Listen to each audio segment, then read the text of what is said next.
नमस्कार। अभी हाल ही में पशु परिचर का रिजल्ट है वो आपको देखने को मिला है, जिसमें कि आपकी लिस्ट जारी हुई है और लिस्ट में तकरीबन 10 लाख में से 4 लाख जो स्टूडेंट है जिनका लिस्ट में नेम है वो देखने को मिला है। अब सबसे बड़ी प्रॉब्लम कहाँ पर देखने को मिल रही है? बिल्कुल नॉर्मलाइजेशन में प्रॉब्लम है वो देखने को मिल रही है। ये नॉर्मलाइजेशन आपके लिए एक अभिशाप है, वो साबित हो सकता है फ्यूचर में भी और प्रेजेंट में भी।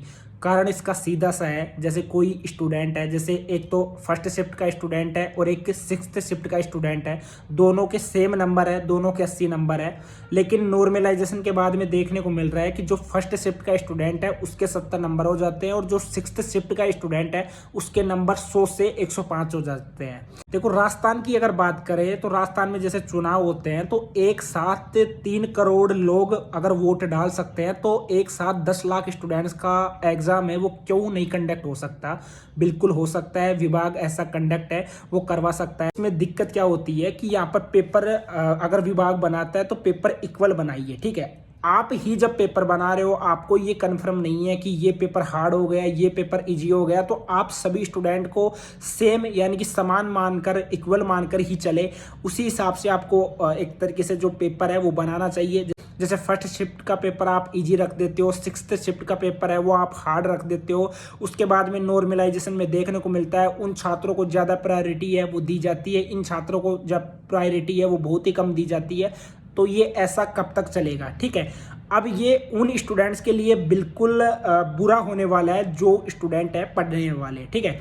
अगर फर्स्ट शिफ्ट का जो स्टूडेंट है जिसने पढ़कर अच्छी तरीके से पेपर सबमिट है वो किया था और सबमिट करने के बाद में उसको देखने को मिल रहा है कि उसके 80 में से भी 10 नंबर है वो काट लिए गए हैं, ठीक है। और जो स्टूडेंट पढ़ने में बिल्कुल एवरेज था, जिसके 80 नंबर आ रहे थे और उसके नंबर अब 105 से 100 के बीच में देखने को मिल रहा है, तो इसमें सबसे बड़ी लापरवाही किसकी है? बिल्कुल विभाग की है। विभाग को इसके ऊपर मंथन करना होगा, विभाग को इसके ऊपर कुछ सोचना होगा।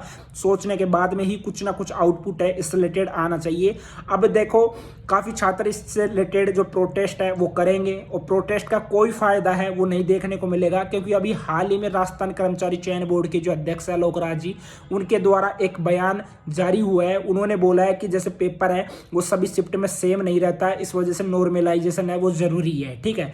मैंने उसका एग्जाम्पल आपको बताया है कि एक साथ 3 करोड़ लोग हैं वो वोट दे सकते हैं, तो एक साथ 10 लाख जो छात्र है उनका एग्जाम क्यों नहीं कंडक्ट हो सकता है? बिल्कुल हो सकता है, लेकिन विभाग है वो ज़्यादा रेस्पॉन्सिबिलिटी है वो खुद के ऊपर है वो नहीं लेना चाहता। बाकी आपका क्या मत है इस चीज़ को लेकर कि जो चीज़ें मैंने आपको यहाँ पर एक तरीके से उदाहरण के लिए मैंने वोटिंग जो चीज़ें बताई है वो आपको बिल्कुल इसके पक्ष में लगती है या नहीं लगती है? वो आप मुझे कमेंट बॉक्स में कमेंट करके ज़रूर बताइए। इसमें लापरवाही किसकी है, स्टूडेंट्स की है या विभाग की है? जरूर आप मुझे कमेंट बॉक्स में कमेंट करके जरूर बताना। बाकी वीडियो को ज़्यादा से ज़्यादा अपने दोस्तों के साथ में शेयर करना और चैनल पर फर्स्ट बार आए हो, चैनल को भी आपको सब्सक्राइब है वो कर लेना है।